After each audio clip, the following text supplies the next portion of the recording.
হাবিবুর রহমান হাবিব দুজন এমপি হয়েছেন।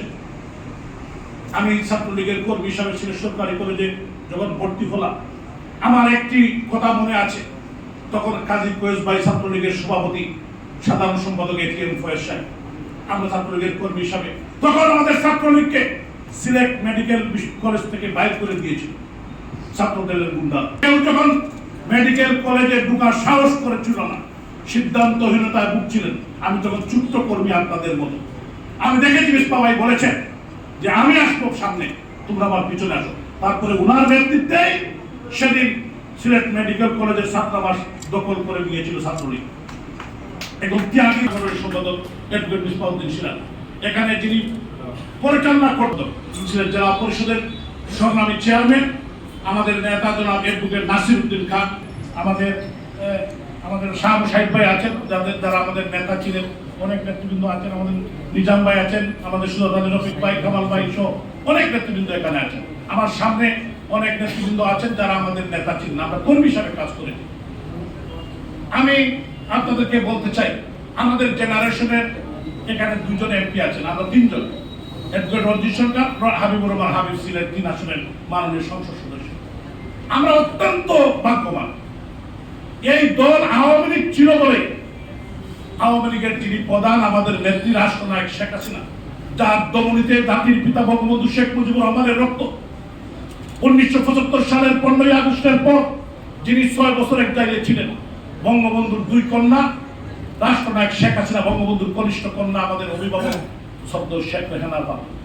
ওনার বিদেশে থেকে 6 বছর পর বঙ্গবন্ধুর কন্যা শেখ রেহানা গিয়েছিলেন লন্ডনে। আর বঙ্গবন্ধুর কন্যা জননেত্রী শেখ হাসিনা আওয়ামী লীগের দায়িত্ব নিয়ে এসেছিলেন বাংলাদেশে।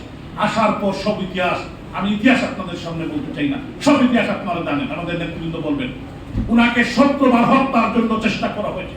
জেনারেল জিয়া, জেনারেল এরশাদ এবং সন্ত্রাসী জামাত চক্র বঙ্গবন্ধুর কন্যাকে 17 বার উনাকে বিভিন্ন সময় হুমকি দিয়েছে। আমি 1-11 দেখেছি, আমি উনার পাশে দাঁড়ানো। উনি যখন লন্ডন থেকে বাংলাদেশে আসবেন, উনাকে ঢাকা থেকে বারবার ফোন করা হয়েছিল বাংলাদেশে না আসার জন্য। আসলে উনাকে হত্যা করতে পারে, উনাকে না আসার জন্য এমবার্গো দিয়েছিল, আপনারা জানেন। কিন্তু উনি জাতির পিতার কন্যা, উনার দমনীতে বঙ্গবন্ধুর রক্ত। উনি এরকম মাটিতে পা রেখে বলেছিলেন, আমি দেখেছি যে আমি বঙ্গবন্ধুর কন্যা শেখ হাসিনা, আমি এদেশের মানুষের অধিকারের জন্য রাজনীতি করি। আমাকে ভয় দেখালে আমি ভয় পাই না, আমি বাংলাদেশে যাব যাব যাব। এবং উনি এসেছিলেন, এসে উনি বাংলাদেশের মাটিতে পা দিয়ে 3 বার বলেছিলেন আমি এসেছি এসেছি এসেছি।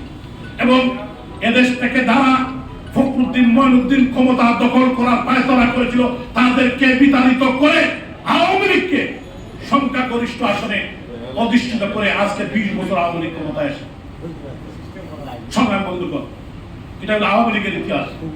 আমাদের সিলেট অঞ্চলের যারা নেতা, আমাদের মরহুম নেতা জনাব দেওয়ান ফরিদ আলী সাহেব, নুরুল ইসলাম চঞ্চল সাহেব, আলহার আব্দুস সামাদ আজাদ সাহেব, বাবু সুরঞ্জের সেনগুপ্ত, পরবর্তীতে এসেছিলেন এই আওয়ামী লীগের জনাব হুমায়ুন রশিদ চৌধুরী, এবং আমাদের নেতা অ্যাডভোকেট আব্দুর রহিম সাহেব, যিনি উনি বিয়ে করেন নাই আওয়ামী লীগের জন্য।